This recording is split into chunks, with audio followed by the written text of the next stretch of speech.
Thyroid की समस्याओं के बारे में बताने के पहले हमें थायराइड के बारे में थोड़ी सी जानकारी ले लेनी चाहिए। तो थायराइड ग्रंथि जो है वो तितली के आकार की होती है और गले के निचले हिस्से में स्थित होती है।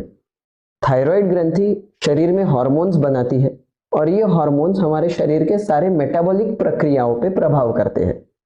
थायराइड के हार्मोन्स जब शरीर में ज्यादा मात्रा में प्रोड्यूस होते हैं या निर्माण होते हैं तो उसको हम हाइपरथायरॉयडिज्म बोलते हैं, और जब ये कम मात्रा में प्रोड्यूस होते हैं तो इसको हम हाइपोथायरॉयडिज्म ऐसे बोलते हैं।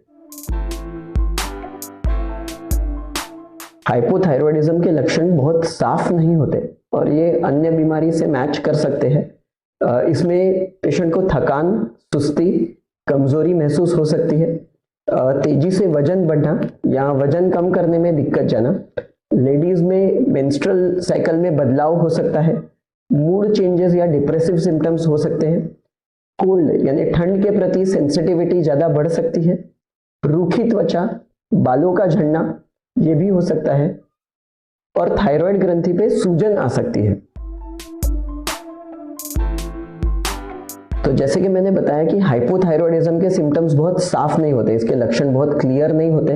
तो बच्चों में ठंडे हाथ पांव रह सकते हैं, बच्चों में ग्रोथ अफेक्ट हो सकती है यानी बढ़ने में दिक्कत हो सकती है। इसके साथ ही चेहरे पे सूजन, पैरों पे सूजन, पेट पे सूजन या जीभ पे सूजन अगर दिखती है तो हाइपोथायरॉयडिज्म सस्पेक्ट करना चाहिए। नींद अगर ज्यादा आ रही है तो सस्पेक्ट करना चाहिए।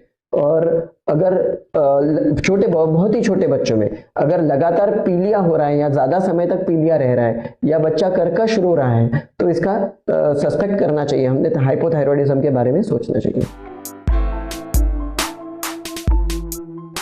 हाइपोथायरॉयडिज्म का पता या डायग्नोसिस सबसे पहले तो हमें क्लिनिकल एग्जामिनेशन और इसके साथ ही कुछ ब्लड टेस्ट द्वारा पता लगाया जा सकता है। यदि आपको हाइपोथायरॉयडिज्म के सिम्टम्स है तो आपके डॉक्टर आपको T3, T4 और TSH ये टेस्ट करने को बोल सकते हैं। इसके साथ ही अगर क्लिनिकल एग्जामिनेशन में थायराइड ग्रंथि पे सूजन लग रही है तो सोनोग्राफी, थायराइड ग्रंथि की सोनोग्राफी भी की जा सकती है।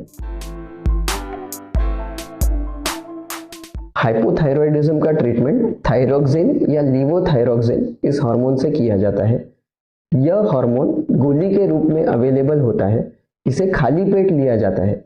इसका डोज पेशेंट के वजन अनुसार सेट किया जाता है। उसके बाद समय समय पर पेशेंट को हम थायराइड फंक्शंस चेक करने को कहते हैं और इसका डोज कम या ज्यादा किया जा सकता है। यह गोली एकदम सेफ होता है। हाइपोथायरॉयडिज्म और प्रेगनेंसी एक बहुत ही महत्वपूर्ण विषय है। गर्भवती महिलाओं में हाइपोथायरॉयडिज्म ये समस्या होने वाले शिशु के विकास को बाधित कर सकती है।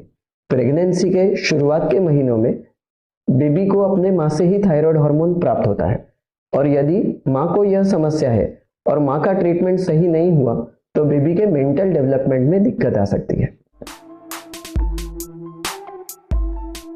मैं हाइपोथायरॉयडिज्म के बारे में यही कहना चाहूंगा कि यह बहुत ही आम तकलीफ है और इसके सिम्टम्स कॉमन बीमारियों से बहुत मेल खाते हैं और बहुत क्लियर नहीं होते, लेकिन इसका ट्रीटमेंट बहुत ही सिंपल है और इससे हमको घबराना नहीं है।